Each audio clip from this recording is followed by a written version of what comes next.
আসসালামু আলাইকুম। কেউ যদি আপনাকে হুমকি প্রদান করে আপনার হাত ভেঙে ফেলবে, পা ভেঙে ফেলবে অথবা আপনাকে মেরে ফেলবে অথবা আপনার পরিবারের ক্ষতি করবে, বড় ধরনের ক্ষতি করে ফেলবে। এই ধরনের কেউ যদি হুমকি দেয়, ১ম আপনি কোন কাজটা করবেন? ১ম কোন কাজ করবেন? পরে কোন কাজ করবেন?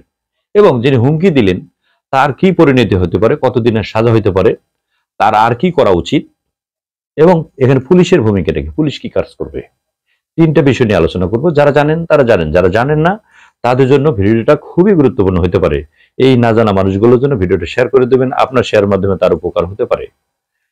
আপনাকে কেউ যদি হুমকি দেয়, এই ধরনের যেটা বললাম, আমাদের সমাজে বিভিন্ন ধরনের কলহ বাধে। জমি-জমা নিয়ে, সীমানা নিয়ে, টাকা-পয়সার লেনদেন নিয়ে বিভিন্ন কারণে পারিবারিকভাবে অনেক এরকম ঘটনা ঘটে। এই ঘটনা ঘটার শুরুতেই হুমকি আসে, হুমকির পরে মারামারি হয়, ফৌজদারি অপরাধ সংঘটিত হয়। এখন এই হুমকি দেওয়ার পরে আপনার কাজটা কি? আপনাকে কেউ যদি হুমকি দেয়, সর্বপ্রথম আপনি যে সমাজে বসবাস করেন ওই সমাজে মান্যবর ব্যক্তি থাকেন ২-৪ জন। পেশাজীবী মানুষ থাকেন, ডাক্তার থাকেন, প্রফেসর থাকেন, শিক্ষক থাকেন। এদের কাছে আপনি আপনার হুমকি প্রদানের ঘটনা তাকে অবহিত করবেন, তাকে জানাবেন। যদি স্থানীয় জনপ্রতিনিধি থাকে তাকে বিষয়টা জানাবেন। বেশি সময় লাগবে না। তাড়াহুড়ো করে জানাবেন, জাস্ট তাকে অবহিত করলেন। তারা ঘটনাটা জানে। সাথে, সাথে আপনি থানায় এসে একটা জিডি করবেন। কোন থানায় জিডি করবেন? আপনি যে থানা এলাকায় বসবাস করেন, যেখানে ঘটনা ঘটেছে ঠিক সেই থানায় একটা জিডি করবেন। জিডি করার পরে আপনি যদি পুলিশকে বলেন, "আমার আসামিকে ধরেন না কেন? আমি জিডি করলাম, ওই লোক আমার হুমকি দিল, আপনি তার ধরলেন না কেন?" পুলিশ এই আসামিকে ধরবে না। কেন ধরবে না? আইনে বলা নাই।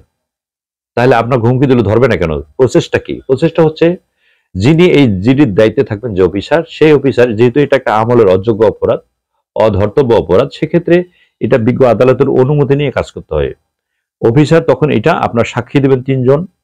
সাক্ষীদের নাম, ঠিকানা, বয়স সবকিছু দিবেন। দেওয়ার পরে অফিসার এটা তদন্ত করে একটা প্রতিবেদন নন এফআইআর প্রসিকিউশন তৈরি করে বিজ্ঞ সংশ্লিষ্ট আদালতে প্রেরণ করবেন। আদালত অনুমতি দেবে তদন্তের। অনুমতি হয়ে গেলে তারপর উনি আবার একটা প্রতিবেদন দেবেন। পুরো ঘটনা লিখে উনি দিয়ে দেবেন। এখন আদালত এটা ২ পক্ষকে আপনাকে যে হুমকি দিয়েছে তাকে আপনাকে ২ পক্ষকেই সমন্বয়ের মাধ্যমে ডাকবে একটা তারিখ দিয়ে। ওই তারিখে ২ পক্ষই যেতে হবে। এখন যিনি হুমকি দিয়েছেন তিনি যদি গুরুত্ব না দেন যে হুমকি দিয়েছে তো কি হয়েছে? জিডি করছে তাই কি হয়েছে? উনি যদি না যান, সেক্ষেত্রে উনার নামে কিন্তু ওয়ারেন্ট হবে ওই দিনেই। যেদিন ডেকেছে সেদিন যদি উনি অনুপস্থিত থাকেন, তার নামে সেই দিনে ওয়ারেন্ট হবে। তখন কিন্তু এই পরবর্তী সময়ে যেকোনো দিন তাকে যেকোনো সময় পুলিশ তাকে গ্রেপ্তার করে নিয়ে যেতে পারে, ওয়ারেন্ট মূলে তাকে গ্রেপ্তার করে নিয়ে যেতে পারে। আর যদি সমনের ডাকে তিনি সেদিন যান বিজ্ঞ আদালত, তখন কি হবে? তখন আদালত ২ পক্ষের কথা শুনবে। শোনার পরে আদালত যদি মনে করে এটা এখানে মীমাংসাযোগ্য, আপোষযোগ্য, সেক্ষেত্রে ওখানেই তিনি এটা আপোষ করে দেবেন, মীমাংসা করে দেবেন, মুচলেখা নিয়ে ২ পক্ষকে বিদায় দিয়ে দিবেন। ওই দিনে শেষ। কিন্তু ঘটনা যদি বিজ্ঞ আদালত মনে করেন জেনুইন এর ঘটনা ঘটেছে, তার উদ্দেশ্য খারাপ ছিল, সেক্ষেত্রে আদালত তাকে শাস্তি দিতে পারেন। কতদিনের শাস্তি দিতে পারেন? ৬ মাসও দিতে পারেন, ৬ মাসও দিতে পারেন, ১ বছরও দিতে পারেন, ৭ মাসও দিতে পারেন। আদালতের এখতিয়ার। আদালত যেটা মনে করবেন উনি দিতে পারেন। এটা হলো একটা বিষয়। আরেকটা বিষয় বলি, যিনি হুমকি দিলেন তিনি কিন্তু আবেগের তাড়নায় হুমকি দিয়েছেন। তার উদ্দেশ্য কিন্তু হাত ভাঙার কথা ছিল না। তার ভিতরে কিন্তু মাইন্ড ছিল না যে আমি তাকে হাত ভেঙে ফেলবো, তার পা ভেঙে ফেলবো, এ ধরনের কোনো উদ্দেশ্য ছিল না। তার মনে এটি কিন্তু নাই। আপনাকে কিন্তু মেরে ফেলার হুমকি দিয়েছে, কিন্তু তার উদ্দেশ্য এটা না, ও আপনাকে মেরে ফেলবে না, কিন্তু মুখের কথা বলে ফেলছে, আবেগের তাড়নায় রাগ উঠেছে বলে ফেলছে। এটা করা উচিত? এটা করা উচিত না। এখন যদি আপনি হুমকি দিলেন, দেখা যাচ্ছে যে যাকে হুমকি দিয়েছেন তিনি তাকে হুমকি দিয়েছেন আর পা ভেঙে এদিক দিয়ে গেলে তোমার পা ভেঙে ফেলবো।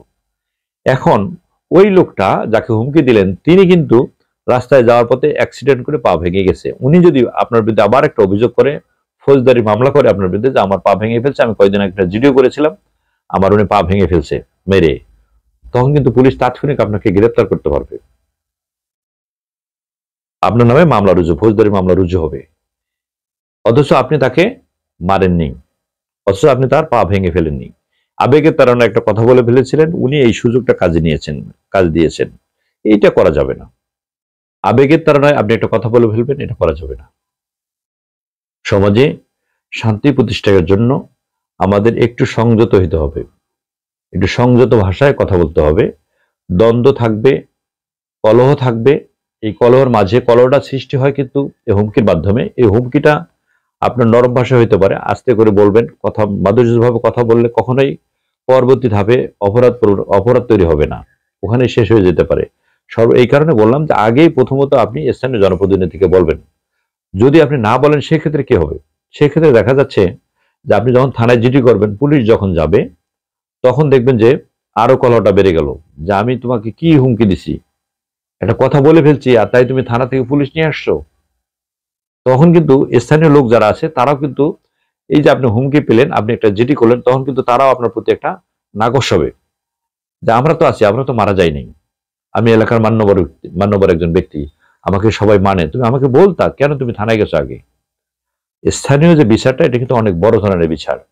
সেই কারণে আগে স্থানীয় লোকগুলোকে জানানো উচিত, মান্যবর যারা আছে, জনপ্রতিনিধি যারা আছে তাদেরকে একটু অবহিত করা উচিত। তা নাহলে এই ইফেক্টটাও কিন্তু পরে পরে, যা সে তো তোমাকে মেরে ফেলে নাই, সে আবেগের তাড়নায় রাগের মাথায় একটা কথা বলে ফেলছে, তাই বললে তুমি থানায় জিডি করবা, এ ধরনের কথা আসে, আমরা শুনতে পাই। সেই কারণে আমাকে, আমার যেটা ব্যক্তিগত হিসাব, আমার ব্যক্তিগত যেটা মতামত, আগে স্থানীয় 2-4 জনকে জানিয়ে তারপর জিডি করবেন। তারা যদি বলে না এটা করার দরকার নেই, আমি দেখি কি হয়েছে, তাহলে স্থানীয়ভাবে সমস্যার সমাধান হয়ে যায়, তাহলে আর থানা পর্যন্ত আসতে হয় না, একটা জিডি কম হয়ে গেল থানায়। এই সর্বসাকুল্যে বিষয় হচ্ছে, আমি আপনাদের কাছে আবার আগেও বলেছি, আবার বলি, সমাজটাকে সুন্দর রাখার জন্য একটু সতর্ক, একটু সচেতন হওয়া দরকার।